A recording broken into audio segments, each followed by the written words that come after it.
Can you guys hear me? Welcome to TYT Economic Justice Town Hall. Please welcome to the stage founder and host of TYT, Cenk Uygur.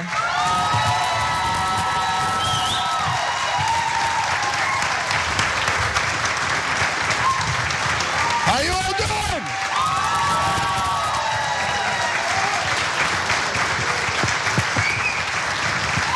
Look at all my rowdy friends here in Cleveland. I love this. All right. So we got a great show ahead for you guys. You guys are going to love it. I already feel the energy. I already love what's happening here. So this is an economic justice town hall, as you all know. And there's two hosts of it. I am one of the hosts. The other host is who I'm going to introduce you to now. He's a rapper, a businessman, and an activist. His name is Michael Render, but you might know him as AKA Killer Mike.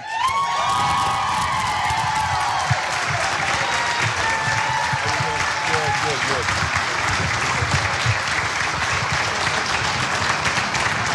Now, the subject of our town hall is someone else you might be familiar with. She was a Cleveland City Councilor, and she was a state senator in Ohio. She was the president of Our Revolution. She was the campaign co-chair of Bernie Sanders' presidential campaign in 2020. And she is the Nina Turner.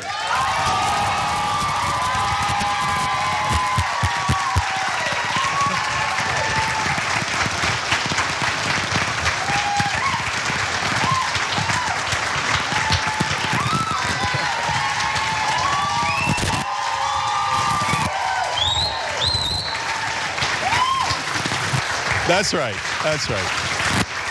Well, we're here in Cleveland today because obviously Nina Turner is running for the 11th district in Ohio, which is right here in Cleveland, but also parts of Akron. And much love to all the folks and everybody in the 11th district, and running for Congress. And she's got a couple of folks a little rattled, as is to be expected. Okay. So, listen, before we get started real quick, I'm going to lose the crowd instantly. So, I'm a lifelong Steelers fan. Oh no. Okay. So, I know I'm doing great when I already got Nina to boo me. But you guys, the reason I tell you that is because my son, in order to get under my skin, has decided to become a Browns fan. And the Chargers are playing the Steelers and the Browns in LA this year, okay? And now that Nina's running in Cleveland, it's put me over the top. I got the Browns tickets, not the Steelers tickets. Okay, so we're here for you, Cleveland. We're here for you. All right, so this is about economic justice, and I know you all care about this deeply, and we all care about justice. So I want to get going here. We're going to ask Senator Turner questions here. Mike and I are for about an hour, and then we're going to have audience questions where you guys can get involved too, because it's a town hall. All right, so let's get started. So, Senator Turner, first question. Yes. What does economic justice mean to you? Part of economic justice is the ability for everybody to be able to live their measure of the American dream without being prohibited from doing so. Economic justice means minimally clean water, clean air, clean food. It means the basics. It's being able to work at a job where you can make a living wage and not starvation wages. It's being able to afford child care if you need it. It is the ability to be able to take a vacation every now and then. You know, it doesn't have to be anything fancy, but people are being crushed in this nation and also in this district. Cleveland is the poorest city of its size in the United States of America. Akron, 23% poverty rate. Half of children living in poverty. So economic justice is not just one thing. It is the intersection of things that make for economic justice. First of all, I want to acknowledge that Ohio is the home to one of my absolute heroes. Besides you is a man named John Brown. And I got a chance to understand that class has an effect on me very young as much as race. That's right. And a lot of time when we talk about economic justice, in particular for the African American community, those who were brought here in bondage and used as capital for free for over 200 years, that feels like a very exclusive conversation. And it tends to separate itself from worker class white people, the same people that invented the word nigger, invented the word cracker, and they looked down on both groups of people. There were rich Southern planters in the South, and they used poor whites and blacks equally, and they used them against one another effectively so that no one worked effectively together. Could you just better help us understand how fighting for economic justice for the African American community that was never given it, and for the white working class community that has been denied it, how does them working in coalition for economic justice for the African American affect the greater community, which includes the poor white community? I mean, if we build coalition with one another, and Michael, you talk a lot about allyship and co-conspirators, we'll get it a lot deeper and a lot faster. We're all interconnected. So no matter what they say in trying to separate us, the same tactics they used back then, they're using back now. If you're catching hell, it doesn't matter if you're black, you're white, you're Hispanic, you're indigenous, you're Asian, you're somewhere in between, you catching hell. Now, we do have to admit as a society, based on the racial strata of this society and based on how this nation was formed, that black people do catch a certain type of hell linked to chattel slavery in America, the stealing of our indigenous sisters and brothers, family and friends' land. So we know all of those things, but we must work together to form that coalition. And there are people throughout history who have formed coalitions with people regardless of ethnicity and race. And one of the most recent coalitions that was formed in the 20th century with Reverend Dr. Martin Luther King Jr. before he was assassinated. It was called the Poor People's Campaign. And then now we have the incredible Dr. William Barber bringing up the 21st century version of the Poor People's Campaign. In the 1980s, one more in the 20th century was Reverend Jesse Jackson and the Rainbow Coalition. And that's what we see right now. First started by Fred Hampton, I must acknowledge. Well, yes, absolutely. Got to talk about Fred Hampton. You're absolutely right about that. Right, the Rainbow yeah, absolutely. So people have been trying to get us to understand that for a very long time. Well, let me pick up on that. How do we get beyond the politics of right and left? Because that's where we're stuck right now.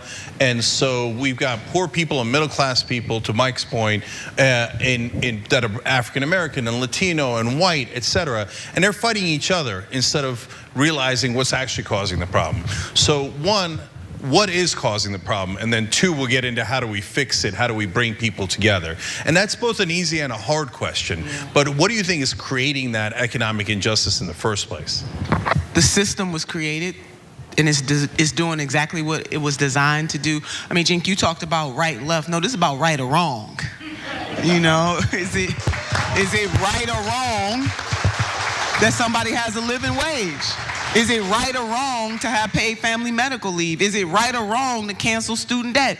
Is it right or wrong to make sure that no matter who you love, how you identify, that you get the opportunity to live a good life too? Is it right or wrong to have clean air, clean food, clean water? Is it right? This boils down to right or wrong. It's just that simple. You know, grandma and I know Michael and our grandmothers went to the same school.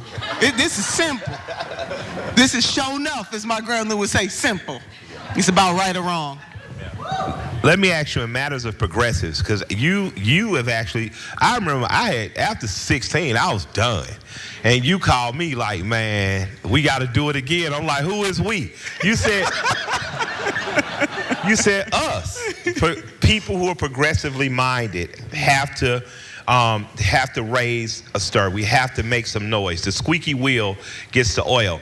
And I went into the second Sanders campaign, and I went in with more doubt, not because I didn't think the politician was progressive enough. He was surrounded by people like you. I felt good about it. But, you know, nationally, I just felt like we had fallen into the soap opera of the villain and who would be the perfect white knight to come in and dethrone him. But what I realized as we were in South Carolina in 16 and I saw the DNC try to sabotage their strongest candidate, what I realized when I saw people like Clyburn, which I don't have a problem with in South Carolina for the good work he's done, but I think it's incredibly stupid to not cut a deal before you get someone elected president, and the only thing you get is a federal holiday and nothing tangible out of it. You better talk about it.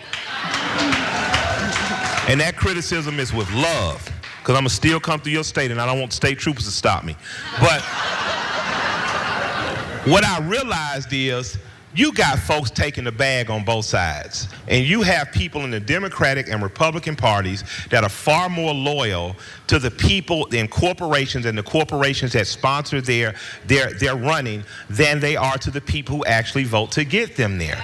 And there's almost been a shaming of progressives like yourself for calling out the bullshit. Yeah. And I stand in solidarity with you today. Lord knows, as much as I love Cleveland, I don't love the Indians and Browns enough to come up just on a, I didn't expect to be here, but if it were not for you, the strong, powerful, progressive voice, I wouldn't have got on that plane. But I'm on that plane in spite of all the bullshit that comes after getting you elected. I'm on that plane in spite of knowing the fact that Democrats are in bed with the same corporations that Republicans in. What can we do as a base to be better supportive of voices like yours in making a fuss under those gold domes so that those people hear us? Is it about getting big money out of politics? Yes. All right, well, talk about it. No, it is, Michael, and thank you for that. I'm so glad. And big ups to Shay. Shay, thank you. Yeah, my wife put me on that plane. She didn't worry about me cheating in Cleveland. She knew y'all was on her side. To the boss lady. Definitely love Michael. And some really great things came out of the Sanders campaign in he announced in 2015, but 2016, and it is really being an allyship and co-conspiratorship with people like Michael. And we do, the collective we, there are more of us than there are of them, and we have to realize that. The world is as we dream it. One of our native folks talk about this. The world is as we dream it. So we can dream the world differently than how it exists today. What is true today does not have to be true tomorrow. Campaign finance reform is real. It is necessary. And any other great thing that we care about, whether it's the environment that brings you here, income and the income and wealth inequality, voting, name it, ERA, whatever your issue is, all of those things will be tainted and stopped. Because it is legal. Yes, Sister Turner said it is legal to bribe politicians in the United States of America. And Cenk, Michael brings up a very good point. The corporatist wing of both parties. Because poor Republicans should be working with poor Democrats. Amen. Amen. That's it. So,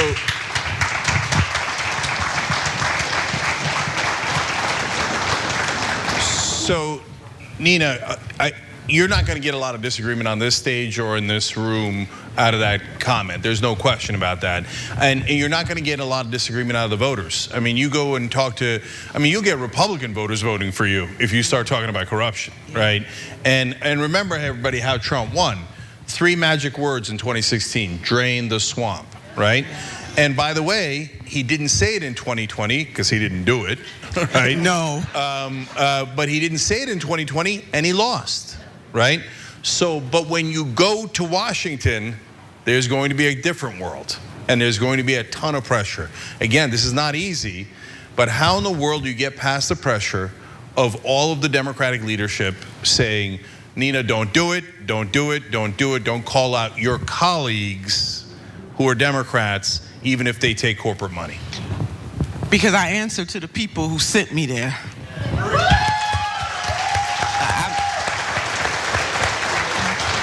They're my colleagues, but I don't answer to them. Well, that was easy. That was a great one. I have a good one. I want to make sure I say it right. How can anyone, and I think everyone feels like this, how do we keep any faith in any politicians anymore? I was ready to quit. I'm going to just say, I was like, hey, man, this has been cool. I got rich. I'm chilling. I was like a Future record, like, man, I'm cool. But I saw her speak at a black college in South Carolina, and I was sitting there next to her. And it's funny that my clip went viral. My clip wasn't what should have went viral. Nina spoke in such a way in that church that I realized, like my grandmother had trained me to be, I'm probably in this the rest of my life. I'm probably going to be meandering around a school board or a mayoral race. And it's because of the passion that you invoked on that stage. I unlike a lot of people, was brought into politics by an old black woman like my grandmother. I learned about Fannie Lou Hamer. I learned about Shirley Chisholm. On a local level, I saw Hosea Williams, who had marched with Dr. King, be just fierce on our just city council. And it's been easier for me to keep faith in the political process because of you and because of a few others. But what do we do as an audience right now and as a constituency to keep the faith? How do we produce more Nina Turners? How do we produce more local politicians that grow into national figures versus waiting to be given a national celebrity by each party? Because God bless Obama, he did an acting school or something first. You know, Trump's been entertaining me since I was 6, and I was like, Mom, who's the man with no hair in the belly? But how do we cultivate an environment here in Cleveland where, minus the hardship and struggle that you had to endure and overcome, but actually a garden of encouragement, can we create more progressive politicians from the ground up so that we're sending trustworthy people that answer to us to Washington versus corporatists? Yeah, Mike, I mean, it's because of people like you, Cenk, and others all across this country. It's really the everyday voices. I believe that if ordinary people put a little extra on their ordinary, extraordinary things happen. You mentioned Fannie Lou Hamer. She was ordinary in that this society didn't treat her with the love and the respect that she deserved, but she did extraordinary things. Absolutely. I feel a cough coming. You need some water? I got a tickle in my throat. Hold on. Okay. Come on. The devil won't stop it. Ain't gonna let no itchy throat stop this. I want to note that this is not a movie, and yet this looks eerily like that scene in the Fred Hampton movie where all people were together. So I want to acknowledge that to you guys. Thank you guys for making my day. You're an absolutely beautiful, beautifully mixed crowd. Yeah. If I could say, I hope it doesn't end the same way, but No, I don't want to die. No. And if I die, it was the police. In Cleveland, we have our own. She's no longer here in this plane of existence. We have Fannie M. Lewis. Yeah. And she laid a very strong foundation in Cleveland, fighting for the people and standing up and not answering to a party. So it really is, I mean, although she was a Democrat, she didn't let that own her or control her. She did what she thought was right for her constituents in Huff. And she represented one of the poorest communities, and it still is to this day. She was the longest serving councilwoman on the Cleveland City Council. Huff riots took place. You know, my dad, who is here today, which I'm proud to have, give big ups to my dad. And I remember him telling me stories when those riots were happening and him trying to get home and running through people's backyards, you know, to try to get home. So I share that just to say that we don't have to wait. Don't wait for anybody's permission to do good. Just partner with some folks and just do good. Because over time, you are going to be proven right. Fannie Lou Hamer was proven right. Fannie M. Lewis was proven right. Mother Jones was proven right. Cesar Chavez was proven right. I mean, we could just name them, fill in the blank, was proven right. And it is because of those voices that certain people did not want to hear. Had they listened to the voices that did not want to hear them, we would not have had those revolutionaries in their own right be able to change the dynamics and the course of history in their own communities. We got to lift up each other. And that doesn't mean that we always have to agree, but that doesn't mean we have to seek to destroy one another either. If 9 times out of 10 you're with that person, or 8 times out of 10 you're with that person, then go with that person. We got to donate money to people who are running on a progressive agenda. They need money for the mission because these corporatist powers are not playing. And I'm facing that right now, you know, even in my own race. There are 13 people in this race. There's only one candidate that has called in forces outside of the district. Only one candidate put a red box up on their site you know, Cenk, you talked about that. Just one. Calling in other forces to get into this race, to go negative. There's only one candidate that went to D.C. and had a fundraiser with pharmaceutical industry heads and oil industry heads. See, that is not the way that we're going to move the body politic in this nation to bend towards the will of the poor, the working poor, and the barely middle class. So what Sister Turner is saying, that despite all the money they may have and all the power they think they have, the ultimate power is in the hands of ordinary people just like us, putting a little extra on that ordinary. No, I'll switch with it. I'll switch with it. Yeah, I'll switch. Yeah. So, look, there's 1,000 things I want to say about that, right? Because we've beaten a lot of folks now, and when I say we, I mean you, right? A lot of folks with a lot more money, right? And we did that because we had the most important thing, which is faith. We believed. And we believed against all odds. I remember when we started Just Democrats, and I asked every pundit and every reporter I knew, and every one of them said, you will get either 0 or 1 Just Democrat, and then it'll be over. It's not going to be a thing. You don't just start a wing of a party. That's not a thing that happens. Well, they were wrong. They were dead wrong, okay? And there's 10 Justice Democrats now, all right?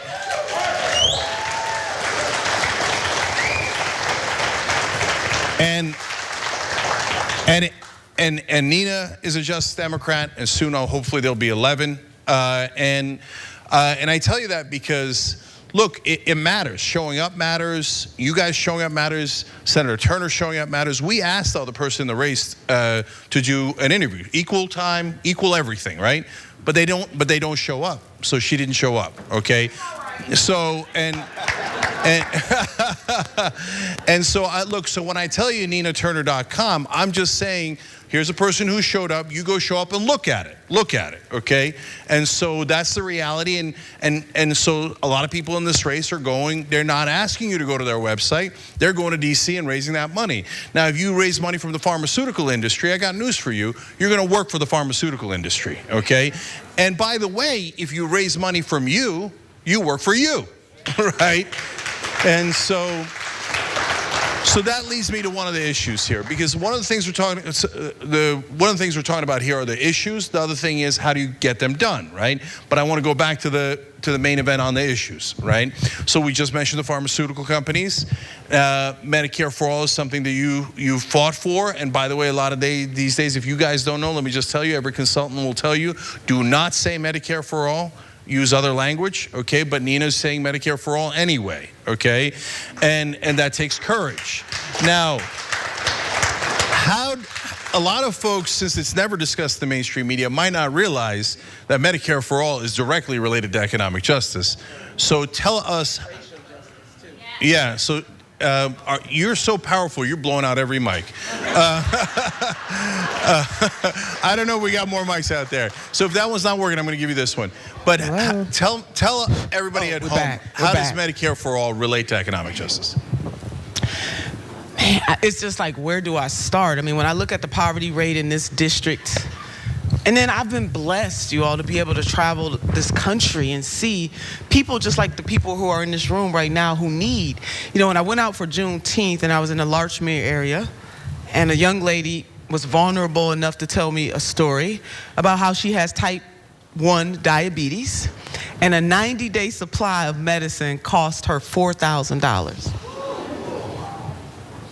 And how she, on social media, communes with other people in a similar situation, but worse than hers, because she does have employer-sponsored health care. But her point to telling me that story is, one day I might not have employer-sponsored health care. What am I going to do? This is a lady that takes some of her insulin and ships it to other folks who don't have it. And you know, she said, Senator Turner, I want you to remember this point. If you don't remember anything else I just told you, I need this medicine to live.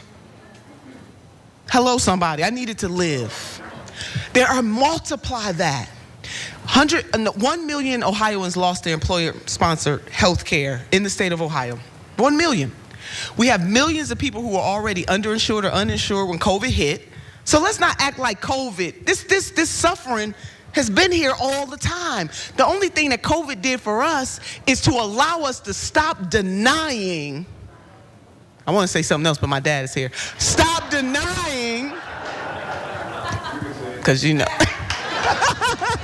my dad said I was raised up old school. You don't curse in front of your parents, you know. But I can't. My sister can go there. I just want to tell you, I got another skill set, another language that I can speak.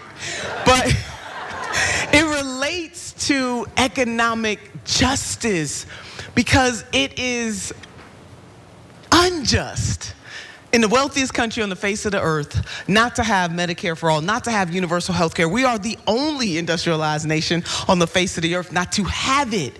And that there have been generations of people fighting for this very same thing. We're not the first ones to stand up to say that this is wrong. There are people in every generation that recognize that this is wrong. You know, one of my dear friends is here today named Dr. Victoria Dooley, and she lays it down.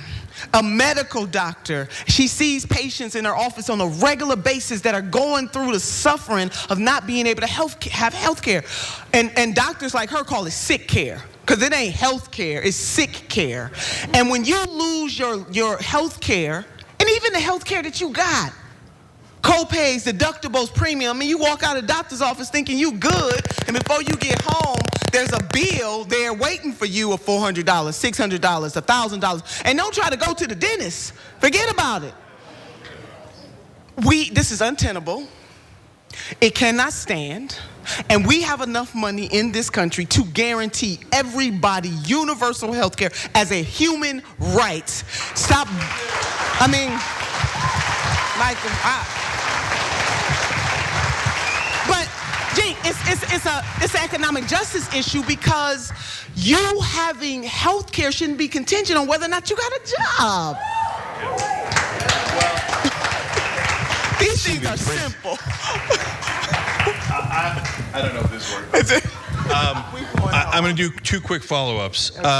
Yes, but when you say Medicare for all, you know, they're always dividing us, right? So I know that Democrats are going to be able to get it, but are you saying that Republicans can also get free health care? I am. And I'm saying that survey after survey shows that across the political spectrum, the American people believe that we should have Medicare for all, a universal health care system. Imagine that. You know who's out of touch? The politicians. Right. Some of them, not all of them, because we got Justice Democrats, we have the Congressional Progressive Caucus, and even, I'm going to let you guys in on something. Every single member, there have been 3 Congress people in the 11th Congressional District over the last 50 years. Every single one of them, Congressman Louis Stokes, Congresswoman Stephanie Tubbs Jones, and even Congresswoman Marcia Fudge Congresswoman Fudge was a co-sponsor on Medicare for all. Hello, somebody. But every congressperson, starting with Congressman Louis Stokes, supported universal health care. As a matter of fact, the model that Senator Sanders is using is connected to what Congressman Louis Stokes was fighting for and believing in. So let's go and keep that tradition going and elect a sister to Congress.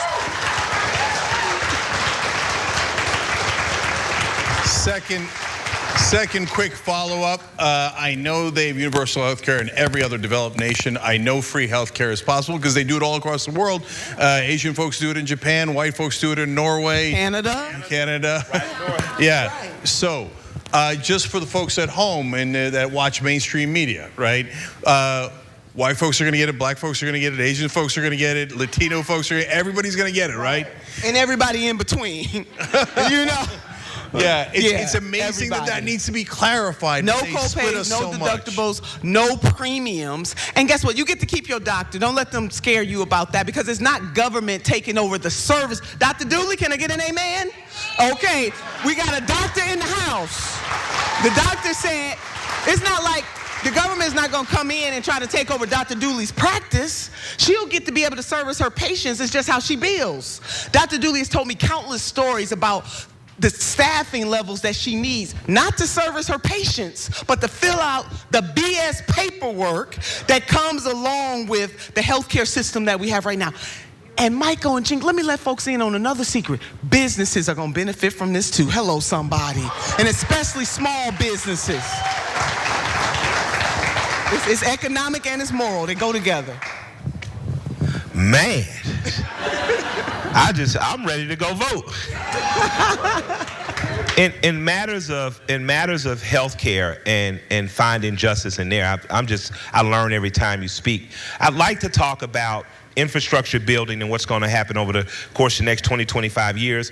In my home state of Georgia, they're building a huge port so more ships can bring stuff in and out of the country. We're going to be probably building for the next 15, 20 years. We have 9 new companies there. Georgia's the home of the 3rd most Fortune 500 companies of any state, Atlanta, of any city. But what I don't see is a push for, in particular, high schoolers. And I'm gonna say this out of my community. I was selfishly self-interested because our girls go to college and our girls graduate college. Our boys are not going to post-secondary education. And that in particular brings my heart and want to talk about trades. I think there's a huge need in this country for skilled tradesmen, be they carpenters, brick masons, welders, and I think that places like Ohio, places like Michigan, places like Illinois, places like Georgia, Alabama, Mississippi are perfect places to approach teenage boys as they're still in high school, 14, 15, 16, and get them into what we used to do a long time ago. You could take mechanical drafting, you could take auto mechanics, you could take everything that prepared you at 18 to graduate in either apprenticeship or go directly into a job. Anybody heard of Lil Yachty? Amazing little rapper, right? So Lil Yachty is the richest person out of his high school class because he sings and dances. The second richest person is a young man who took a welding class in high school. Came out of high school making $71,000 a year while he's in college to be an engineer. So trade school didn't prevent him from doing college, but it actually gave him further access to be able to support himself and his parents while he goes to college. In terms of trade school, post-secondary education, what's your stance in terms of that? Because part of the brilliance of what I brought out of the Sanders campaign and what you were helping me understand is that if you invest in a child now, not just saying free lunch or we're going to change the curriculum in kindergarten, but if you take middle school and high school and you start to say, we're going to have trades and skills that these children can partake in so that when they graduate, it's actually like planting a seed and waiting 20 years for that seed to grow and give you bountiful fruit. You help me understand that. What do Americans need to understand about investing, not only in collegiate programs, which essentially give you debt after you get out that Joe Biden promises to get rid of but doesn't. I'll call it, it's bullshit, Dad. What can we as a country do in terms of making sure our young men and women have an opportunity to participate as early as high school in trades programs? And is there anything in particular you would push to try to make that happen? Yeah, definitely, Michael. To bring those programs back, you know, to me, I mean, I was a college educator. I was tenured college educator at Cuyahoga Community College, where futures begin. Let me shout out Cuyahoga Community College. And as a first-generation college graduate, I matriculated to Cleveland State University. Let me shout out CSU, too, because I don't want them to get in their feelings. I love CSU, too. But, yeah, I mean, we have to, I mean, as a college educator, I must confess that for me, it was college.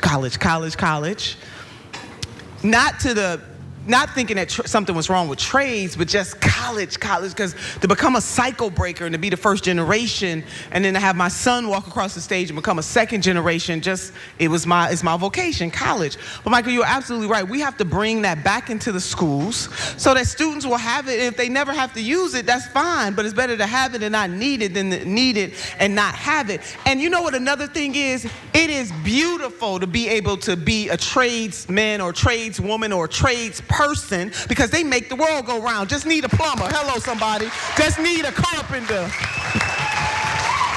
You ain't called for a lawyer. You called for a plumber. You know what I mean? I have an amazing quote. I have argued with my lawyer over their hourly bill. I have never argued with my plumber because I don't want to clean up my own shit. Yeah, I've never argued with my plumber, ever. That is beauty in all of that. And we make it, we have allowed people to get in our heads, and this whole elitism. Did you go to college? And then it becomes, what institution did you go to? Well, I'm a public college educated girl and proud of it, okay? We'll do the dance with any of those others. And I'm not hating on them. All I'm simply saying is that our children that go to public colleges and universities are just as smart and just as good as our children who may have the benefit of going to a more prestigious institution. But see, this is how they divide and conquer. This is how they do it. So all of a sudden you went to college, your college university is not good enough.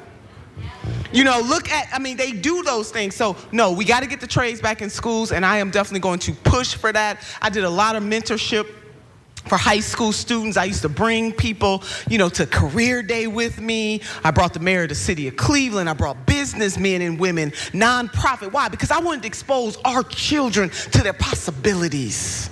That's what this is about. And we need to get those trades and voc ed back. So when I talk about a paradigm shift in education, I mean pre-K to college and voc ed and tech training, all of that. That is what we should be funding in the United States of America.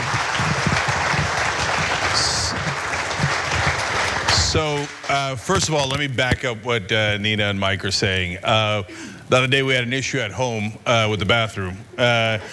And a plumber's telling me how much it costs. I'm like, brother, I don't care how much it costs. You just got to come here right now. Okay. You think you got a legal emergency? Wait till you have a plumbing emergency.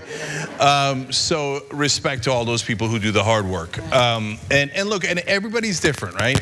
And we took woodworking classes in high school, right? And it turns out not for me. Okay, I'm just not good at it. Right? And you got to find what's right for you. So that leads me to my dad, which is that, and it's this story that I want to ask you about is really the essence of this town hall and what I perceive to be economic justice. My dad was a dirt poor olive farmer. To give you a sense of how poor he was, eventually they sold the 10 olive trees. He just told me this weekend. Okay, I was just in Jersey actually just a couple of days ago. And I said, so what'd you get for the 10 olive trees that you guys had, right? He said, I got a bag of soap. Okay, so that's all it was. That's it. It wasn't worth much. Yeah, no. Back when they sold it back in the 60s or whatever, somebody's like, here's a bag of soap. That's what it's worth, okay? They still have some of that soap. But if Turkey back in the 1960s didn't offer free college, I would be an olive farmer right now, still toiling over those same 10 olive trees, right? And so if Turkey can do it in the 1960s and throughout, right? Now, when they tell us we can't do it, what they're saying is, for all of the people like my dad who had, it turns out, a world of potential, started a company in Turkey, started a company here, hired hundreds of people. It wasn't just that it was right for my dad. It wasn't just that it was moral. It also helped the economy. It helped the economy in Turkey when he started a company. It helped the economy here, etc. When they tell us, no, we're not gonna give you free college, you stay over that piece of dirt the rest of your life, they're telling us we're not good enough, right? So, but yet, when you go on television, every single anchor will ask you, how are you gonna pay for that, right? So how do we change that mindset so something like free college doesn't seem like it's a big giveaway, but rather is the investment into economic justice that we're all seeking? But Cenk, I didn't hear anybody ask how we're gonna pay for the tax cuts that we give the ultra wealthy in this country. When they start asking that question and answering it, then I'll answer the other question. We don't have to work within their frame. We're gonna create a new frame. It is a social contract. It's our money, okay? It's not their money. So when politicians, even myself, you stand up there and talk about the programs we push and all that. No, it is because the American people agreed. It's our money. So if we, the collective, want Medicare for all, we can have it. If we want a paradigm shift in how we educate, there was a point in time in this country's history where all of us were not allowed to get an education. Only certain of us were allowed to get an education. And then there was a paradigm shift. So in the same way that we pay for K through 12 education, let's expand that to pre-K and college and trade schools and VOCAT and technical training, et cetera, and bam, we're gonna pay for it because we have a social contract to one another. We pay for it because for every child that we lift, every family that we lift, that is a city lifted, that is a state lifted, that is a nation lifted, that is the world lifted. It is an investment.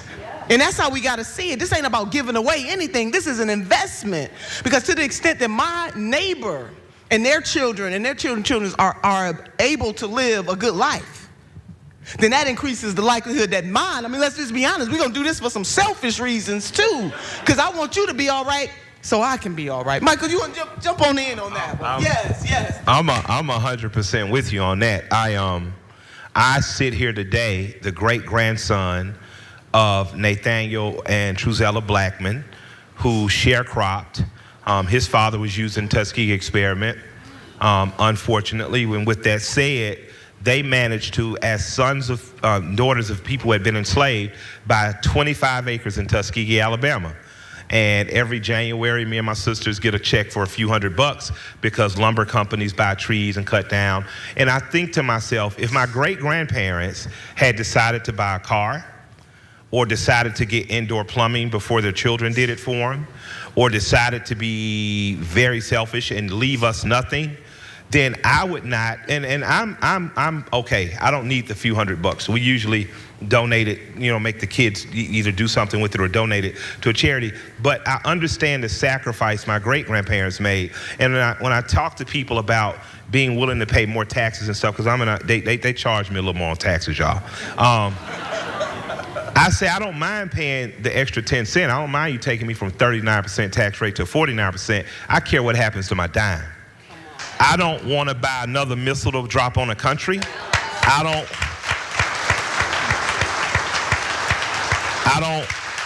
want it to go into another program that never gets to the ground to the people who need it. I would like to go directly to educating our children because I, like my great-grandparents, realize I am planting a seed, and I may not be around to see that tree grow, but I know it's going to bear some good fruit. So I'd like to encourage all of us that when we go in with the selfish mind state of knowing if I elect a progressive, if I elect a S&T, or when I elect that person, that I am planting a seed that's going to produce fruits for generations and generations to come. And it's like my guy, I remember when I bought my wife some stock for Christmas, I just ran out of shit to buy, to be honest. I was like, I don't know what else to buy. So I bought every shoe, purse, every car you could get. And I said, so what's the secret of buying stock? He said, whatever you buy, believe in, make sure it's of use to people, and be prepared to not look at it for 20 years. And I'm like, what are you talking about? He said, if you look at the stock market daily, you'll go crazy with the ups and downs. He said, but over 20 years, what we've seen is that you usually make about a 10% projection. Sometimes it gets cuter, sometimes not. But I start to think about my vote and my tax money that way. I don't mind paying an exorbitant amount of taxes for singing and dancing, but I do mind if my money is not being planted in a fertile ground in which people will benefit who are not related to me, who don't look like me, who don't worship or call God the same name as I do. I need to know that those children are going to be invested in too. You seem, as a woman who lost her mother, as a woman who had to help raise siblings, as a woman who stands here proudly in front of her father today, you seem to be the result of many people from Cleveland and Akron's investment in you. And it seems to me you're simply saying to government, the policy that we want reflective of the people is that one of investing in people, not just investing in land, not just investing in money, not just investing in warfare, but investing in people. Could you talk to us more about that investment that you're going to make in Cleveland and Akron in order to make sure that we're sprouting and growing more doctors, more Ninas, and more people like the people in this crowd, and less like the fucking oligarchs in D.C.? Amen to that. Oh my God, I feel a quote coming on. People who know me know I love quotes. I was just thinking about something that Albert Einstein once said. I don't know if I have it 100% right, so forgive me. Let me confess that right now. But I think he said poisonous weeds and corn can grow in the same soil if the conditions are right. The conditions matter more than the soil. And we're talking about creating different conditions. And we can do this. Listen. Poverty is a policy choice. We can make new choices. And I want to be involved in helping to make different choices.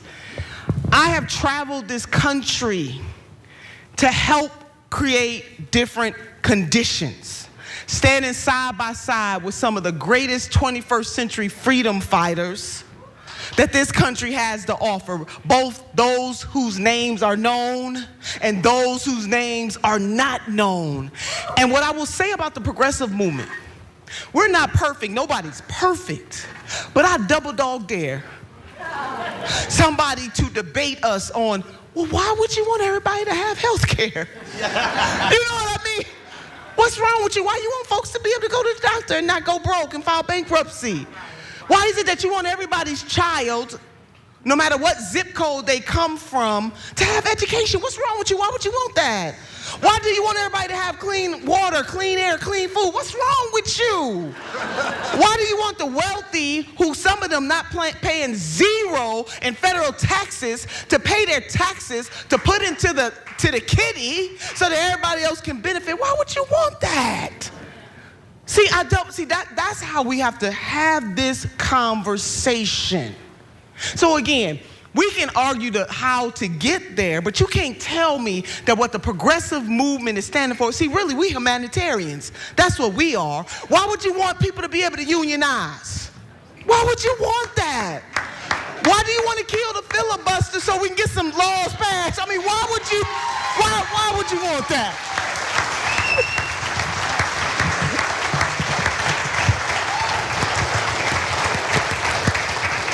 Well, look, this is why people think Nina's a wonder, right?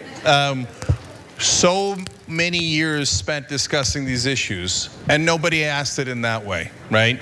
And when you ask it in that way, doesn't it become super obvious, right? Isn't it amazing? And isn't it amazing that nobody else bothered to ask it that way, right? We're supposed to have a media in this country, and do they look like they're looking out for us, right? So... But Cenk, I'm sorry, to that point, because the questions that we get asked is what you just, how you gonna pay for it? Yeah. I remember telling the anchor, y'all can roll the tape. Sister got clips out there.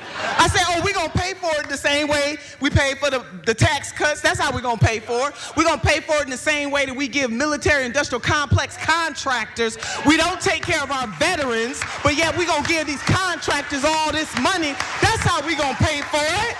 What do you mean how we gonna pay? But you're right, Cenk. They don't ask. Asking me that asinine. And I'm gonna tell you something. What was going through my head is, I can't believe they asking me this kind of question. How we gonna pay for it? We have the money. See, they want us to think that there's no lack in want. We are blessed as a nation. What we're trying to make sure is that blessing flows to everybody else and not just the few. Isn't it heartbreaking, gut-wrenching, a damn shame? That's as far as I'll go, damn in hell, with my dad in here. That so few have so much, and so many have so little in the United States of America. Yeah. Look, when we're watching cable news, sometimes you got to do a live show and stuff they're on, and they're talking about hey, should we attack Iran? And I think a lot of Young Turks fans are doing it with me as we scream into this television set. Ask them, how are you going to pay for it? Right? But they never do. So now, Nina, you put it in a great way earlier. People are making choices, right? We have the money and we're making choices, and that's what it's supposed to be like in a democracy. And in some of the cases, we already made a choice, right? So, for example, Joe Biden said he was going to cancel student debt. Mike mentioned it earlier, right? Okay, hold up. So he said that he was going to do that, right? And people voted for him, so they said, yes, I like that choice you're making with our money, right? I don't want you to bomb Iran with our money. I want you to spend it on canceling student debt. I vote for you, so I vote yes, right? They made that choice already. Now, if you challenge him from the left, a lot of people will say, oh no, but you're not being a good enough Democrat. But are you asking him instead to be a better Democrat and to do the things that he promised those same Democratic voters? Yes. That's what my district, for me, and I don't know about anybody else, but I'm going to make this plain. If people want to know what kind of Democrat I am a Congresswoman Shirley Chisholm Democrat. Come on now. And Michael was the first one to call me that. I am unbought and unbossed. Absolutely. Absolutely. So, if I ever have to make a choice between a party and the people who sent me there, I'm going with the people. And one other point I want to make on that, and I'm hoping that me and the president going to get a lot of good things done together. See, folks are underestimating that. That's going to happen. We're going to get some good stuff done together. But I tell you this, I don't worship at the feet of any party, any man, or any woman. Let's get this clear. I worship God and I serve the people. That's me.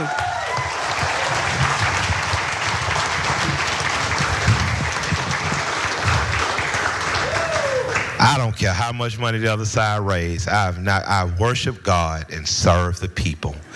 I've been having to read a lot about James Madison as I prepare for something. And he was one of the founding fathers. He was a slave owner. He was a white man. And he put out a complex set of ideas that this broken nation that was started by 1619, the evil of slavery. But even in the Federalist Papers, they talked about social justice. So a lot of times we get tricked. I used to listen to Neil Bortz's conservative down in Atlanta. Bad shit crazy, but entertaining to listen to. I listen to Hannity, who's not as smart as Neil. I listen to Rush, God bless the dead. Hope hell fits him good.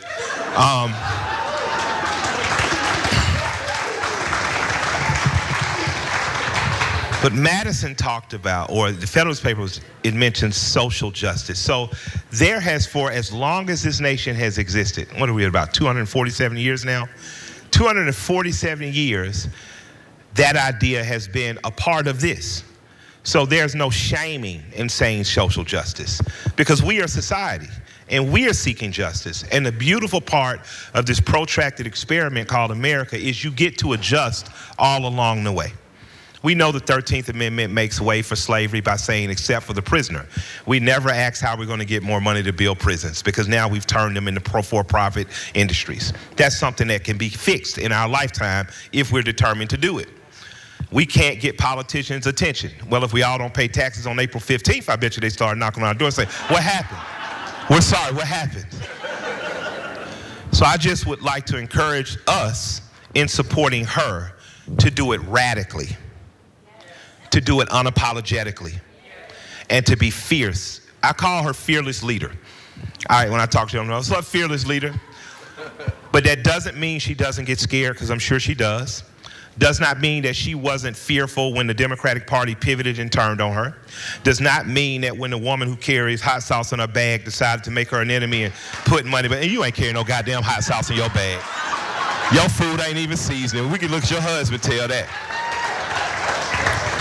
But I need to, by applause here, how many people are going to stand fearlessly with her?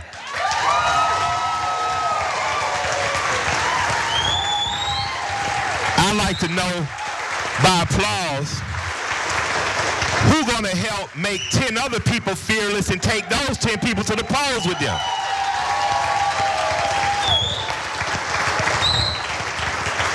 I'm gonna shut up, because I know we're going to close out in a bit. I want her to do this. I want her to get more of your ear than me. But I just want to say I took that flight up from Atlanta because I believe in you. And I believe in you because the fabric of this community in Cleveland and Akron has given the world, and your dad for talking your mom out of making love that day. So, shouts out to Dad. You the real hero here. But had those two beautiful people not made you, and had this beautiful community not produced you, I would not have a fearless leader to follow.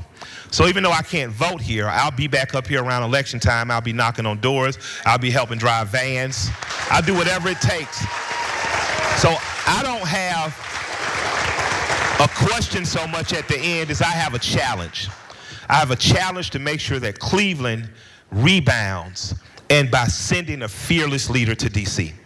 I have a challenge to make sure that Akron does what it's supposed to do in growth by sending a fearless leader to D.C. I'd like to appreciate and applaud you all for getting her this far, but we got a little way to go to get her over the hump. And once we get her in, the job is not done. We must fight for what is right. Because there's no left and right. There's only right and wrong. And I'll be following my fearless leader all the day long. I appreciate you so much.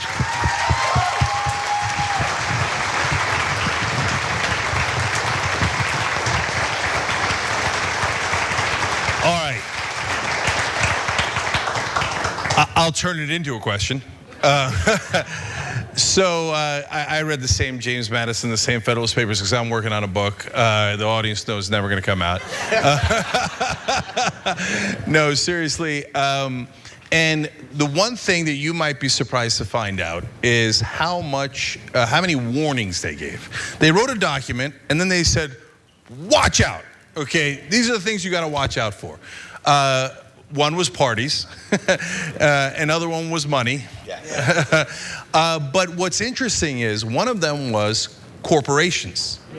And what people don't remember is that the Founding Fathers actually started a revolution against a company. That's what the Tea Party was about, the original Boston Tea Party. They took the British East India Company's tea and threw it in the harbor, because how dare you try to tax us without representing us, and how dare you have corporate control over our lives. Teach that lesson. Yes. And so now, unfortunately, Nina, we are back again, right? And the corporations have taken over again. And they've taken over partly, obviously, through the money that flows through Washington, the corporate PACs that you don't take, and they have grabbed big portions of both parties. So now the really hard question is, in a sense, the same question that they faced. Now, we're not going to do it the way they did it, right? Obviously, that's different, right? But how do we take control of our government back from those same corporate, basically, overlords that the Founding Fathers warned us about that we didn't listen to? Yeah, I mean, it's doing the work that Michael laid out there. It's not going to be easy, but it's righteous. And when I say righteous, I don't mean that in a way that puts anybody else down, but I'm talking about righteous in the love, in the sense of love. It's the righteous thing to do. And again, there are more of us than there are of them. One of the other beautiful things about Senator Sanders' campaign is that you had somebody to stand up and say, I'm going to run for president, and I'm not going to take that money.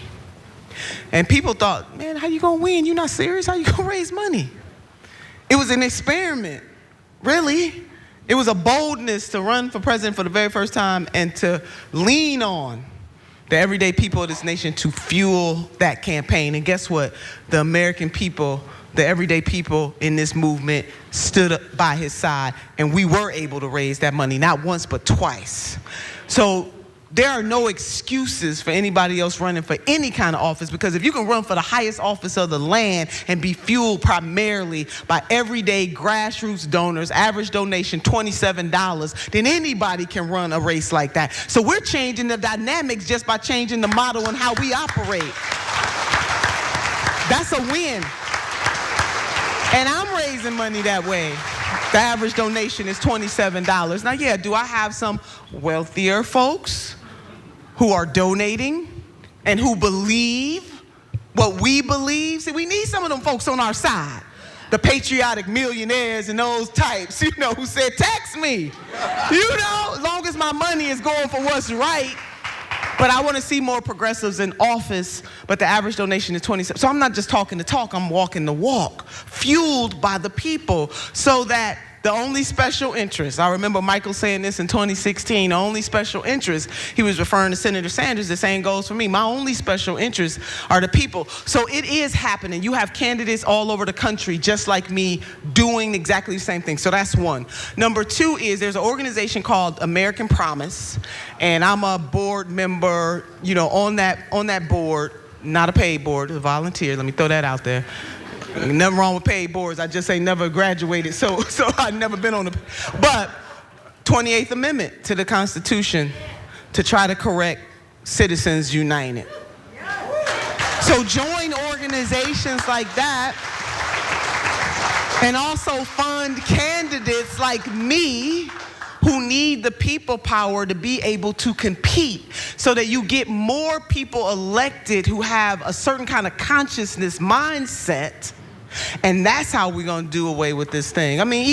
So it's both on the track of this is formally how we need to do it, and informally the way we're doing it is what the people are doing right now, which is donating that $3, that $5, that $10, that $11, that $27 to candidates just like me all over the country. Get us elected, and we can be able to on the inside, because we need inside outside. Yep. Yeah. So I want to set Mike up for the next question. So first of all, on American Promise is a great organization. They're actually one of the top allies of Wolfpack. They're good guys. There's a lot of folks who are fake, trying to get money out of politics while they're pouring it in.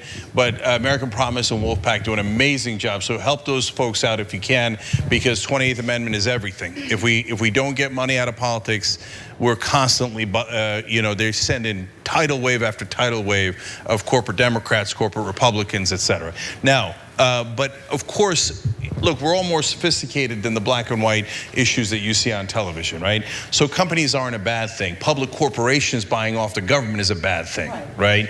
So I've got a company, and I hope that what we do is something wonderful in the world, right? And we try to bring a little bit of truth into the world and try to bring a little bit of positive change.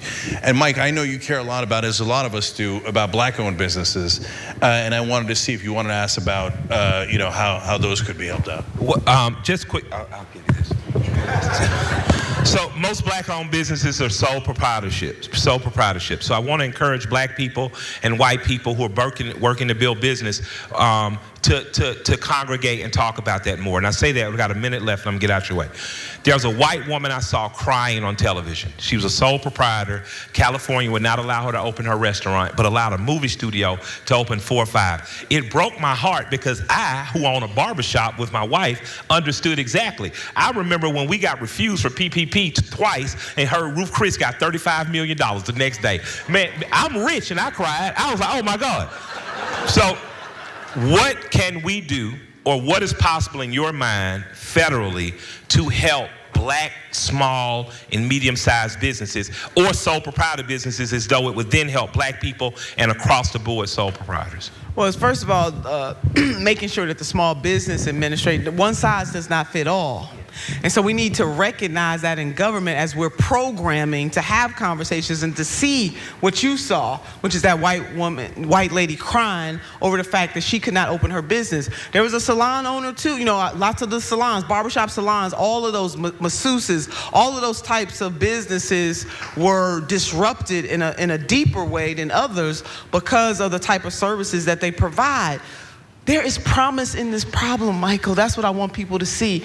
The pandemic showed us the way that we can do things differently. So one of the things that the federal government, make sure we have more grant programs. Now the grants should be tied to this must be accomplished by such and such date, right? Because we want to make sure that the taxpayers' money is being invested in a way that will yield bounty, but how we measure that should be in a way that gives that company the best opportunity to succeed, and not the other way around. It's using the Small Business Administration as a laboratory, in a way, to how we deal with businesses who may not necessarily have all of the infrastructure, being accounting and all those other things that you have to have a thriving business. It's looking at things that community banking is another way. Let's have types of banks that will specialize in helping businesses that might not fit the upper echelons of the portfolio, but if they're given a real opportunity and given the resources, they will be successful. And guess what? They'll hire lots of different people that may or may not get hired at a mainstream corporation, thereby pouring into that community. I believe that the post office should be a banking institution as well. Michael, you started a very successful, along with a partnership, Greenwood. There's an organization called the Black Bank Fund Foundation. And the job of those entities, they have a little different mission. The mission is to help as many people, and not in the way that is the prim and proper way, is all your paperwork together and all of that kind of stuff, but is to sit down and talk with these business owners to figure out how we can be helpful. Black businesses still have there's still a liquidity crisis too for black banks, black businesses, 41% of black businesses went out of business since COVID. You know, I've sold proprietorship too. I just kept going into government, so wasn't able to put a lot into that. But, you know, starting a business of my own and wanting to see it flourish. Another reason why we need Medicare for all. I'm glad you asked. More people would go out on their own and open up businesses if they didn't have to worry about where their health care was going to come from. Yep. Now, that's 100% right, because I remember when we started, I mean, we had no money, nothing. We were doing it out of my living room. And so, I mean, look, but I always come back to my dad, because if he never got a chance at justice, we're still poor, and then people look down on us and say, it's your fault for being poor. But it turns out when you gave him a chance, he was amazing, right? And there's so many more of you out there, right, that are so amazing, and you just never got that chance. That's why we call it justice. That's why we're seeking economic justice, right? And that's why what Senator Turner is saying here is so, so important. By the way, also watch Trigger Warning, okay? Me too. So that's Killer Mike's Netflix special, but I'm not kidding. It's related to this, right? Because he did a great segment on black-owned businesses. And I wouldn't have been as hardcore as you were. As soon as you hit that bench, I was like, no, you got to get up. That bench hurt. Mike, I'm like, Mike, go to a hotel. It's okay. I never wanted to be white so bad in my life. I wanted to be white like when I was 5, and I wanted to be Batman. But you'd be proud, and Nina and I had dinner last night, and we went to a black-owned business, which you guys should go to. The Breakfast Club and the Vegan Club. Okay, they're black-owned. They're here in Cleveland. Go check them out. They're amazing, and we thought of you, Mike. I appreciate it. Yeah. One of the greatest things that come out of that to me was I follow hot rods and cars. I like cars a lot, which oftentimes puts you around people who don't look like you or not from your economic background. But they closed the Atlanta dragway in north of Atlanta, and there was a white woman that came up to me with her husband. I knew he was her husband because he was walking behind her holding something for it. And husband club over here. I didn't laugh at that. And she says, Michael, and she said, Michael? I said, yes, ma'am. She says, I want to let you know sometimes it's harder than other times, but every Friday I make him take me to a black business. Usually it's just a restaurant, but we go. And she had watched the show. Now, stereotypically, you don't think of white Southerners as caring, but they do. Stereotypically, you think that you're going to see rebel flags everywhere. That's NASCAR, and that's not even NASCAR anymore. It's not drag strip. But it put two people of different ages, of different socioeconomic backgrounds together, and it put us in a place where she got a chance to say, I saw your challenge, I accepted it, and I'm living up to it. So again, I leave you guys with the challenge today. Because unlike a lot of other states, Ohio, I've seen more racially mixed people. I've seen more people side by side that are not from the same backgrounds from an ethnicity standpoint. Ohio transforms, because I grew up in all black everything. I didn't even see white people in real life till Mr. Rogers, right? So I need you guys to understand that since the days of John Brown to now, you guys are on the ground progressive just by way of the way you congregate with one another. And my challenge is to get this woman in office, to get our fearless leader in office, and let's begin to change the fabric of this country in a way that we deserve.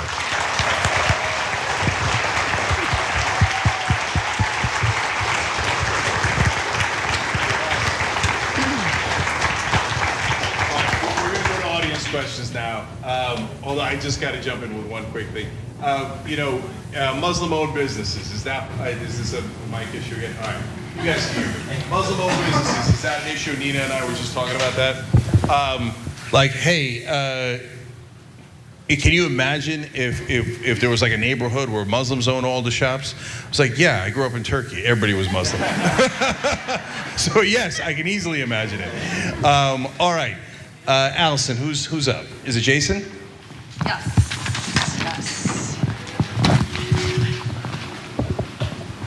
All right, come on up, ask your question. My question is for Nina. I got kind of a softball question to start you off here. There's so many issues going on right now, and I just needed to know what is going to be your main focus of these issues going forward. Which ones are going to be the ones that you are going to fight the hardest for? I see a lot of progressives right now that were doing a good job at first, but seem to be laying down right now and keeping pretty quiet. And I want to know how you're going to fight for all these issues, how you're going to get anything passed. Thank you for that. Was it Jason? Jason, yeah.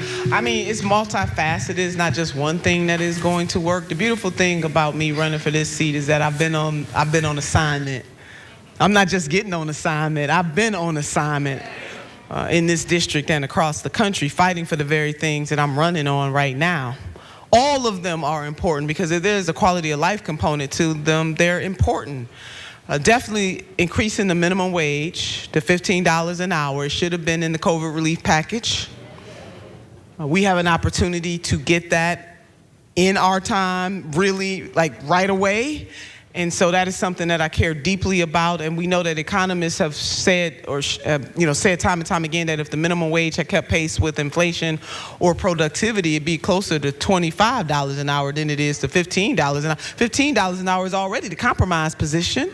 Let's do that. And then where there are businesses that may struggle, I mean, as Michael laid out, most black businesses and other small businesses and other communities are sole proprietorships. Well, then we don't have to worry about the sole proprietorship. We're not looking to put a burden that's too heavy for smaller businesses to bear. But you can't tell me that, the Amazons of the world, and even though we know that they pay that $15 an hour is not enough. Right.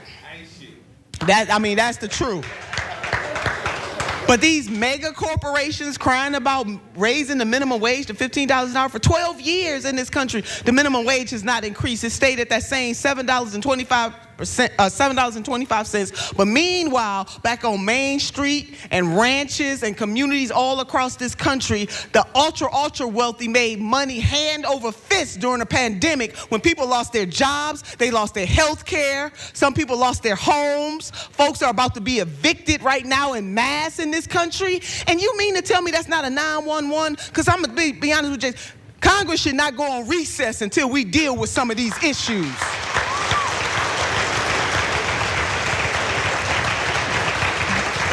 I don't know if I answered this question, but I tell you this is going to be a multi-pronged approach to a build-up to dealing with all the things that ail us. And it doesn't all have to happen on the federal level. We got states that can do the right thing. We got municipalities who can do the right thing. Well, listen, I served on the city level. I served on the state level. There are states across this country that are doing the things that the federal government doesn't have the courage to do. So we're going to do this on all levels of government until the federal government does the right thing. Hello, somebody.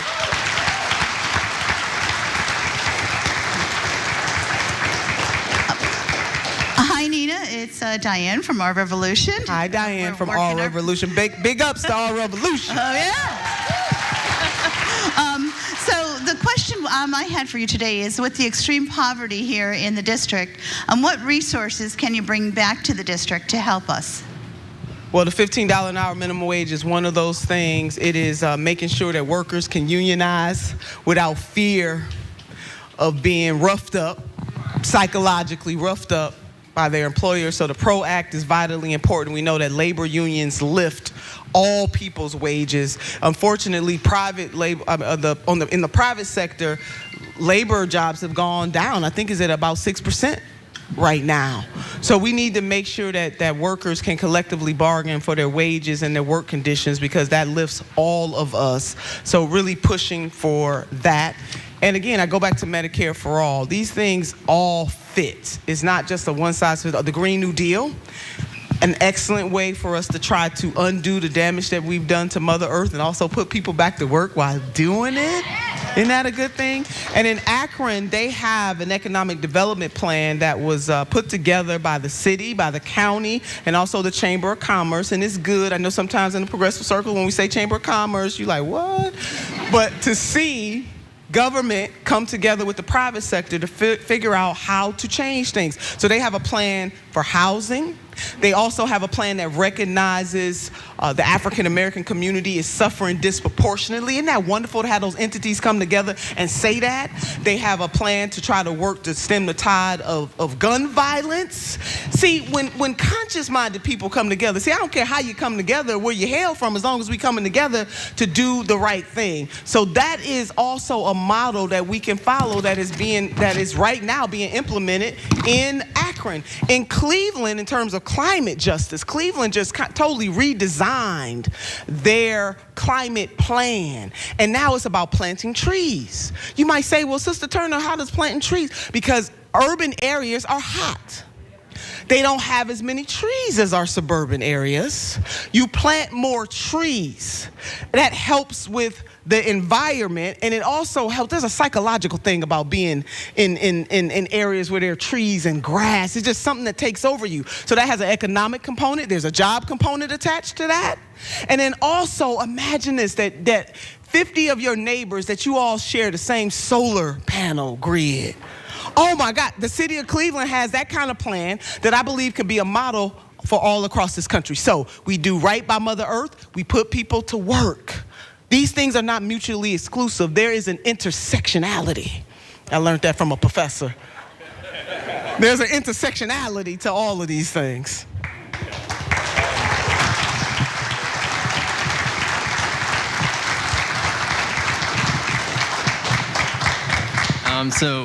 My question is for Cenk.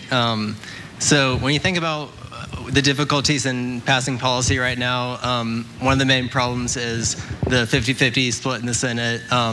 And so my question is, how large of a majority in the Senate plus the House do you think the Democrats need in order to get the bare minimum policies passed, such as $15 minimum wage, public option, voting reform, and basic gun control laws? You need 50 plus one, as long as that one is Nina Turner.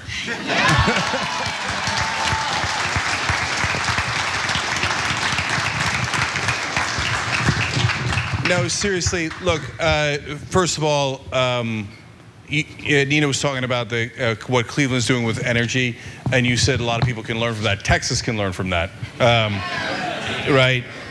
So when you let, look, all three of us have companies. So Mike says this all the time. Go start your own business. We're going to try to help you. We're going to try to back you up. There's nothing wrong with business, okay? But there's something wrong with them taking over the government, right? The government's supposed to represent us, not them, right? And so now, when it comes to representing us, yes, we have majorities in the Senate, good enough, you know, with Kamala Harris obviously being the tiebreaker, and the House and the presidency now. And that's why a lot of you are motivated to go now, because what if we lose the majority in 2022, which is what usually happens in a midterm election with any incumbent president, the other party usually wins the House. And that's why I framed the question the way that I did to Senator Turner earlier. It's not about being against Democrats or for Democrats. It's how can you be a better Democrat, right?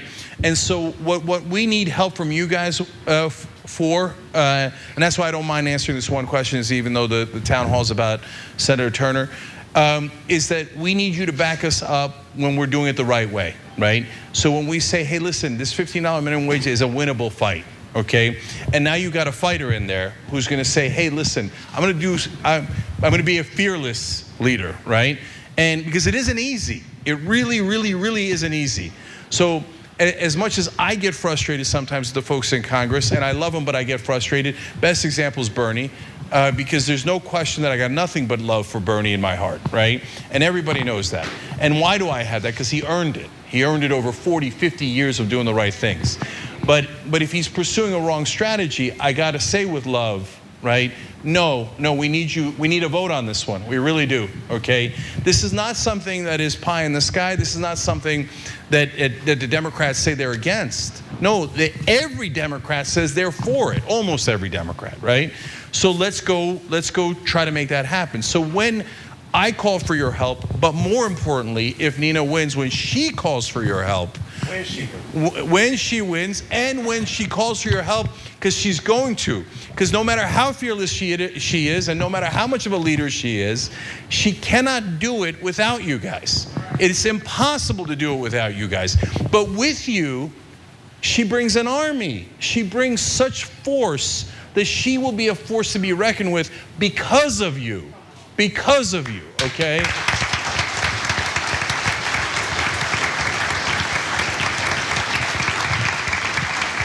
And look, I know there's a lot of pressure on Nina because, you can't, when she wins, everybody thinks, okay, magic, the rivers are going to part and and we got it. And all of a sudden we got Medicare for all and Green New Deal and all of those things. Of course, that's not how it works, but we are going to get there.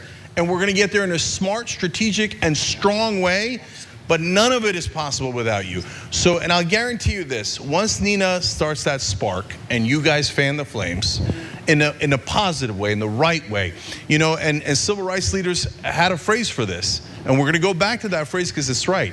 It's starting good trouble, okay?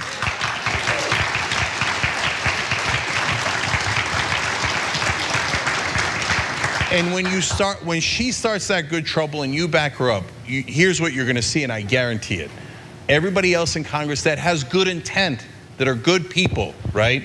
They're going to step up and go, oh, thank God, finally. Okay, let's do this. I knew we could do it. I knew we could do it, right? And that one person makes a giant difference because it unleashes so many other people. They're already in Congress. They just need a little bit of help, a little nudge in a wonderful, friendly way. And I know a certain leader that might be able to give them that nudge. And again, not to say that they're doing anything wrong, not to say that they don't have wonderful intent. And I use Bernie as an example because I think everybody in this room knows he has the best of intents, right? But we could be a little tougher. We could be a little bit more aggressive. And it's not to be aggressive. It's not just fighting for fighting's sake. It's strategic to make sure that we fight for those things, because when we fight, history shows us we always win, right? Every part of it. Civil rights, what is it? Progressive, we won, right? Women's rights. That was only 100 years ago. No women could vote. How the hell are you going to win on getting women the right to vote when women can't vote? That's impossible. But we did it, and it is we. It was progressives. And yes, we were fought by conservatives. Tooth and nail, we were fought by conservatives, and we won because we win every time. We just need one person to get that train rolling down the station. All right. And marriage equality, that's right. And look, I'll say one thing about that too, real quick, and I'm going to hand it back to the audience. Don't get me started. I'm a talk show host. Okay. So look, the guy who started that in a sense was Joe Biden, right? In 2013, when he came out and he pushed President Obama to go in the direction of equal rights for gay marriage, right? Now, a lot of us in this room and at home that's watching this, we were there a little earlier, right? Maybe decades earlier, right? But when someone comes to you with good intent, receive them with open arms, right? So we thank President Biden for leading that effort back then. We wish it would have been quicker, but at least he did it, and at least he got that ball rolling. And when you get that ball rolling, you'd be surprised that now everybody thinks it's totally normal. Of course, gay folks are gonna have the same rights as straight folks. Why wouldn't they have the same marriage rights? That doesn't make any sense, right? All we gotta do is get started. All right. All right, my name is Robert Cromer, and this question is for everybody. So, how can we achieve economic justice when the system that we live in is so stacked against us? Capitalism seems to be falling apart or failing or so unstable that nobody can be happy for any period of time. Socialism is being propagandized so that no one in America even understands what it is. How can we unite with people on the right around an economic plan that benefits both sides? I have often been quoted as saying I'm a compassionate capitalist. And I remember being, 7th, 8th grade when you learn about what do they call it when one person takes over one industry? A monopoly. And the second, when only two or three, an oligarchy. No, oligarchy is when it's what we have now, where political classes run us. But when you have the ability for one or two major corporations to run something, then what you run into is what we have now: buy-in of politicians, capitalism that would rather pay people $7.25 when they know they deserve 15 or more. I think the answer to some of that, just as a base minimum, just regular constituent, not a guy that made money singing and dancing, is local. I wanted pizza. I didn't go to Pizza Hut. I went across the street. That building has probably been there 30, 40 years, probably going to be there 30, 40 more years if we support it. That building probably hires 30, 40 people over the course of some years. That building is going to replicate into maybe 10, 12 others, but I don't have to support a corporation that has 300 stores. I do not have to give my money to corporations that fund politicians to undercut me. I don't have to do that. It matters of socialism. My sister has a community garden. She feeds about 7, 8 families.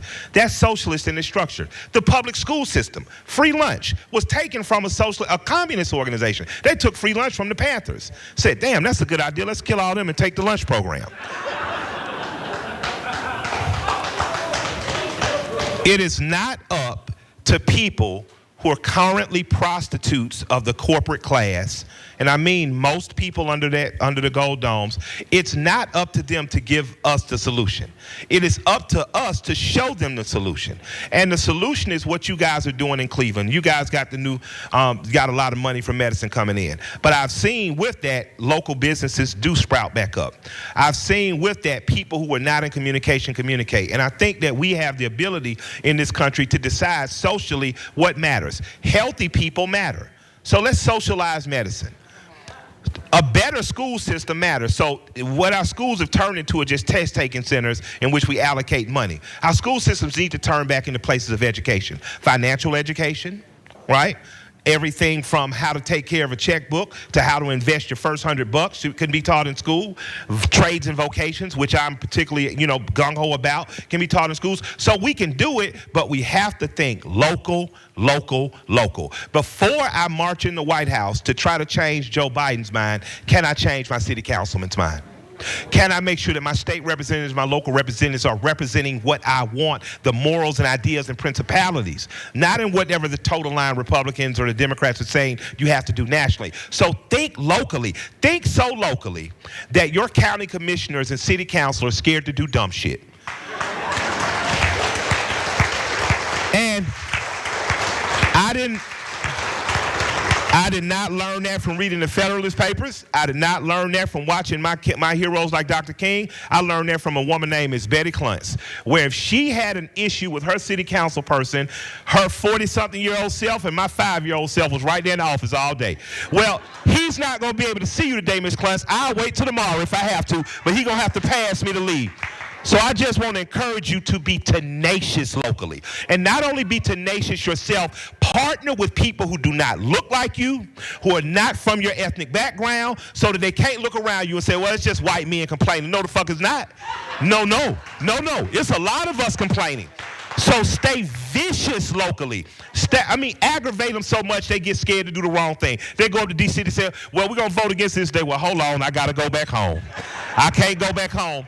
So local, because truly, like that T-shirt I wear, if you plot, plan, strategize, organize, then mobilize, you are unstoppable. You are the battery in this country's back. You're the battery in terms of workforce and labor. You're the battery in terms of your tax dollar. And you're the battery in terms of determining which way this nation will go. But we have to plot, plan, strategize, organize and mobilize. I think if we moved as an organized front, it'll be. Most Americans understand there's nothing wrong with making some money. No, most Americans don't have any problem with Walter T. Williams. They understand goods and services and products. But most Americans want enough for free education. Most Americans want to have health care that's not going to drive our family out of debt and throw us off the next 100 years. So I think that there's a middle ground there that we can all find, but we won't find it only in the rooms with the people we're usually in. We got to get in some rooms with some different people and share some thoughts and ideas.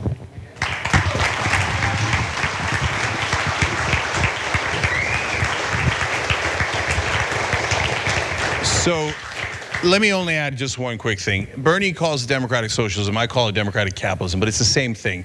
Very close to the same thing. The idea is you need democracy to check capitalism. Okay, so it's not to say that you shouldn't have companies who, now we've said that 10, 20 times, right? But you need, the companies can look out for themselves. That's their job. The job of the CEO is to look out for the company, right? So what we need from our government is to look out for us, right? And when you're doing that, sometimes it's by helping small businesses, right? And sometimes it's by saying, no, big business, you're not allowed to do that. Okay, it's called laws, it's called regulations. And what are laws meant to do? They're meant to protect you, right? So what do we socialize? We socialize things that are meant to protect you. The fire department, that's social. It's not privatized. Police department, not privatized. That's social. Because EMS, exactly, socialized because it protects your life. What else protects your life? Healthcare. Okay, we can't say, hey, you're in a burning building, but hey, you didn't buy the right private insurance. We're going to let you burn to death. But we do say, hey, you got cancer, you didn't buy the right insurance. We're going to let you die from that cancer. That's crazy. We need the government to look out for us because it's supposed to be of the people, by the people, for the people. Amen to all of that. And I want to add that we have a very good model happening in the United States right this minute. It's called getting the COVID-19 vaccine in arms. Top priority of the president, now to at least get one shot in every adult's arm by 4th of July or so. How are we doing that? With the same fervor and determination. Sending out neighbor to neighbor, having conversations with people about why it's important to get that vaccination. We can take that same fervor, that same tax. Who's paying for that? The taxpayers are paying for that. Who paid for the research to be done for the vaccine to be created in the first place? We did. So when folks tell you that we can't have Medicare for all, we got one of the best examples in real time right now, and that's getting shots in arms. If we can get shots in arms, we can expand that and make sure that we have Medicare for all in the United States of America. It's not hard. We can do it. And on the business side, yes, 3 of us own businesses, and I'm glad that Cenk, and I'm glad, Michael, like we're saying this ad nauseum, because sometimes Democrats cede territory to business and business growth and business development to the Republican Party. We need everybody. So when I go to Congress, I'm representing everyday citizens, I'm representing corporate citizens, I'm representing faith-based citizens. You know what I ask of folks? To be on the justice journey. Now, we can do that. And that doesn't mean that we're always going to agree, but we need businesses to do the right. There is a way to do well and do good at the same time. They're not mutually exclusive. The thing of it, we've been programmed to think that they're mutually exclusive. We can take companies like Aveda. I'm giving Aveda for an example, not a commercial for Aveda, but I happen to like Aveda. And one of the reasons why I like Aveda is because they plant trees. You know, so I'm thinking, how do I spend my money? They plant trees. I care about trees being planted. The Body Shop is another example. Some of the ingredients that they use in their lotions and their soaps, they go to other countries that need that micro business model where women, for example, have small businesses. So whether it's the Sheba, the cocoa and all of that, they get it from other places, but the model by which they use to get it is very small, women-owned or otherly owned companies that do this, so that now they're using a global United States model to be able to help some business owners in other countries who, but for the need for that supply, wouldn't have that. So the Body Shop, for the most part, unless they've done something to transgress that I don't know about, is a B Corp. And B corporations tend to be more socially conscious. So there is a way to do well and do good. And guess what? If Mr. Bezos wants to do the right thing, hey, we welcome that too. Now, some folks got to be pushed to do the right thing. And that's why, we went to Bessemer, Alabama to stand in solidarity with our sisters and brothers and family and friends there, because what happens over there happens over here. There are 3 Amazon plants in the 11th congressional district. Don't think, and I've talked to some workers who work at Amazon facilities in this district who are catching the same type of hell. So if I turn my back on what's happening in Besser, Alabama, when it comes time to help organize here, who's gonna come and help us organize? What happens over there happens over here. What happens in Ohio happens in Iowa. What happens in Iowa happens in California, happens in New York, happens in Illinois, happens in Georgia. People from all walks of life, all identities, if they catching hell, we catching hell. The Reverend Dr. Martin Luther King said it better than anybody, that what affects one directly affects us all indirectly. So we're not compassionate capitalism. Cenk, you call it democratic capitalism. All we are saying is that elected officials should not be able to be bought and sold by corporations, and that they answer to them before they answer to the people. Government should be the referee on this stuff. If somebody's polluting the water, you don't take their money. You fine they behind, and you make sure they do right by the people that they just poisoned. And if they can't do that, then they got to go. I mean, it's just as simple as that. So we're not saying that we're not anti. We very much pro doing the right thing, corporations. Pay your people. Don't pollute the water and the food and the air. Don't fly off to Mars or wherever the hell he going. Because they just gonna monk it up there too. We can't let them go up there and muck that up too. We got to get this right down here before they go off gallivanting into the galaxy.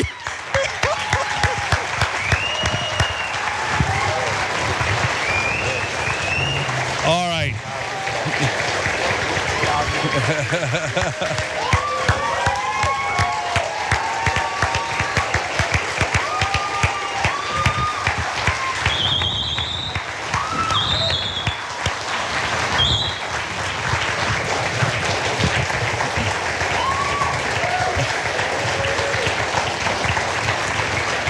All right. Let me say one final word about it, everybody here. First of all, if you told people I went to a forum filled with 3 progressives talking about economic justice, what did they talk about? Oh, supporting small businesses. You might not have expected that, right? But you know what? Open up. I want everybody at home, open up your minds a little bit. You might get something you didn't expect, right? And what Senator Turner talked about all day long is we're not doing this just for us. We're doing it for everybody. So when you get higher wages, Republicans get higher wages too. When you get health care, Republicans get health care too, right? So we're doing it for everybody. And I love you mentioned the trees. I'll do a quick shout out for our guys, Aspiration. Yes, okay. Another great financial institution that's progressive. And I'm not saying it just because they're a sponsor. I'm a customer. Every time I swipe that thing, I'm like, planted another tree. Mm-hmm. Okay. Joe Sandberg planted 5,000 trees for me. See, hello, somebody. Yeah. So for those of you at home who didn't hear her because she didn't have a mic, Joe Sandberg planted 5,000 trees for her, right? But I planted 6 trees today because I'm swiping. Okay. Right. Okay. But guys, the most important thing is the government is for us, okay? So everybody check out Trigger Warning, Run the Jewels, you know it all, right? For Killer Mike and... Michael, is there a new, is Trigger... Yeah, is there? Did you come into a new season? Or? Yeah, I'm just waiting on them to give me some white folk money. Okay. We are in negotiations for Trigger Warning 2, and I am in the process of developing a very cool television show, 2 television shows that I think you guys will like, and I'll be singing and dancing, opening for Rage Against the Machine on their world tour next year.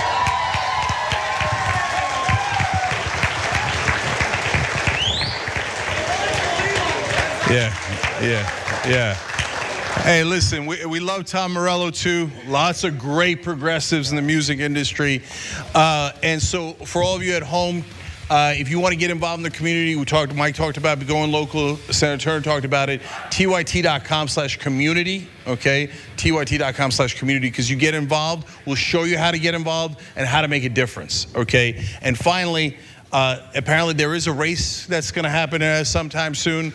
And so if you're watching this and you care about knowing things, which I hope you do, you go to ninaturner.com and you'll find out all of Nina's positions, policy, etc. Okay, so that everybody check that out. And obviously the race is right around the corner, August 3rd. It's election day, but early vote starts on July the 7th. Early voting starts July the 7th, okay? And of course, Election Day is August 3rd. No matter how you're gonna vote, make sure that you do vote. That's the most important thing of all. So I wanna thank Killer Mike and most especially Senator Nina Turner. Thank you.